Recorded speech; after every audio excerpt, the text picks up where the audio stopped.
Hi everyone, thank you for watching my video again. This is Perry Trade. If this is your first time watching this, please remember to like and subscribe. So this is part 4. So remember yesterday I did part 1, part 2, and part 3. So if this is your first time watching this video, please I encourage you to stop this video and watch part 1, part 2, and part 3, because if you watch this video for the first time, you won't know what I'm talking about. So I highly recommend you to watch part 1, part 2, and part 3. This is part 4 of the video. This is the Bollinger Band and the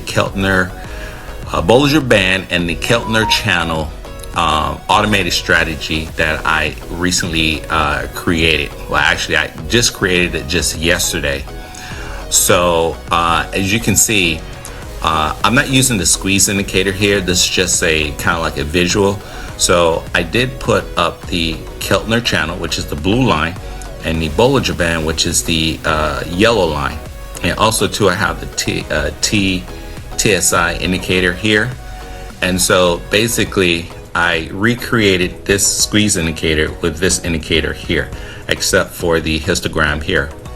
So basically how the strategy goes is that when the Keltner channel goes inside the Bollinger Band, okay, that means you're out of a squeeze. All right, so I have the strategy here. Let me show you how the strategy is built. So I have two conditions, right? So in part 1, part 2, part 3, remember I was telling you that I was just working on the strategy for the longs only, right? So I wanted to get that optimized and make sure I tweaked it before I did the short. So I went ahead and did the short side, right? So you can see here I have Luca long. So actually this strategy is I named it after my wife, okay? That's why you see Luca long, Luca short here. And so I have the lower band, all right? So in part 1, part 2, part 3, I did when the lower band when the higher the Keltner upper band goes below the Bollinger Band upper band, you know, that signifies a breakout, right? Or you're out of a squeeze. So I went ahead and did also the lower band, right?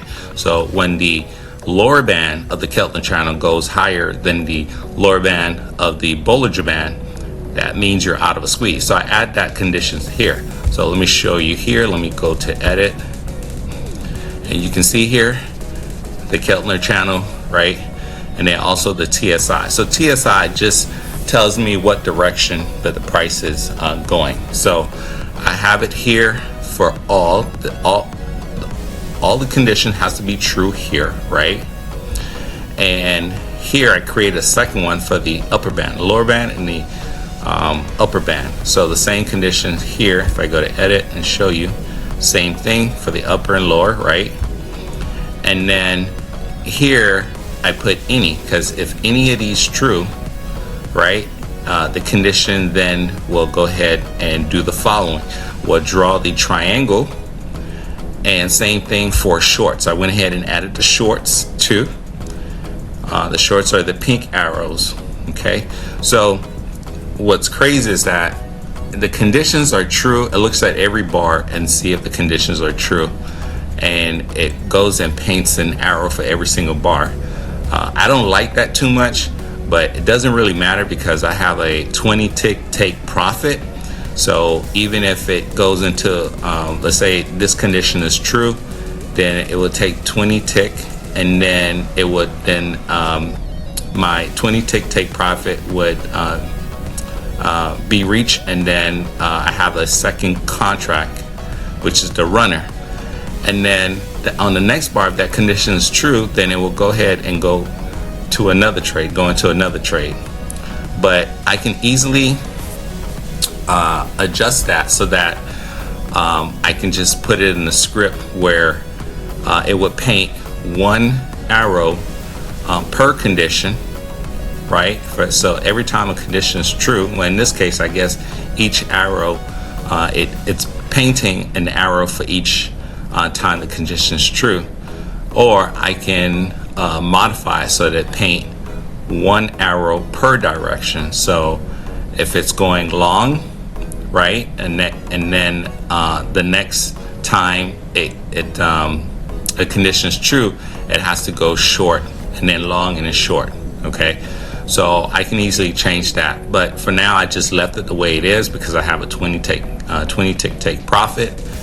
And so let me show you the profit. I know that's what you're probably waiting for to watch. So I had tested this 2 days. So it profited 5,000. You can see here $5,135 in just 2 days. All right. And this was on June 24th. June 24th was Monday, and then June 25th, which in my opinion was a very choppy day, it did well on that. Let me show you the net profit per day. So this is the equity curve, and you can see here June 24th it profited 3,025, and then June 25th, which is a very choppy day, this was a dead market. June 25th right here, it still profited $2,110 here.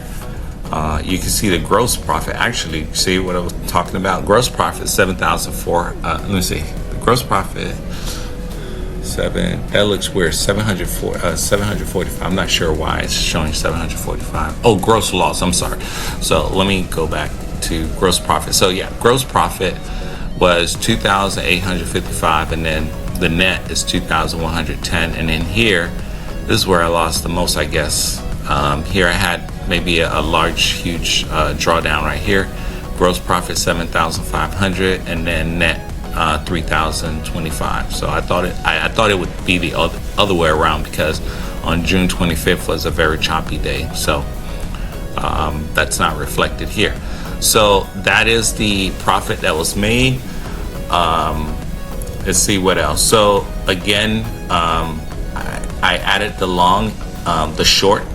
And so what I'm going to do is I'm going to continue downloading June 27th and 28th trading market replay. Again, I do market replay. I don't do back tests. Back tests, it's not reliable from my experience, and I'm sure other people would attest to this, is that back testing doesn't really give you reliable results, and back test is just static data. So you don't really have the market movement in back testing, but you do in market replay.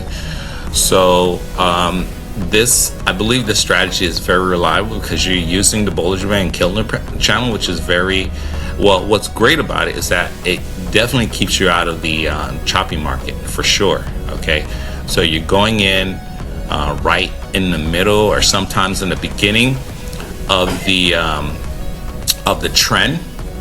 All right, so what's challenging, and what I'm going to try to improve on this strategy for sure, is when you get, as reliable as the Bollinger Band Keltner channel is, but sometimes you get signal where it's at the end of a trend, and that's what's killing my profits here. Even though I profited well in these 2 days, and this don't happen that often, it happens rarely. Maybe out of 10 times it happened 2 times, and that takes a good chunk of your profits. So what I'm going to try to do is try to see if I can add some maybe support and resistance, maybe some Fibonacci levels, so that when it gets up to, sometimes you have to know when you're at the end of the trend, and sometimes you don't know. And you can see here when it gets sometimes I'll get these situations where I'll get a signal. Let me show you an example. Let's say this was good right here. Sometimes it'll give you a long. Let's say if it's going long, right? And that long will be right on the red bar, and then you get stopped out. And so those situations where I'm trying to avoid. So maybe use support and resistance maybe I'll create a Fibonacci support and resistance level indicator. Probably use maybe stochastic for overbought, oversold. Also maybe RSI, relative strength index. So I'm going to be working on that.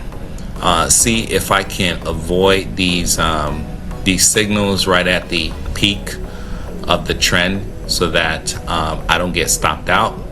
And that's the next thing I'm going to be working in part 5. So again, I want to thank you for watching my channel. Again, this is part 4 of the Bollinger Band Keltner channel automated strategy. Please remember to like and subscribe, and I hope to see you on my next video. Bye.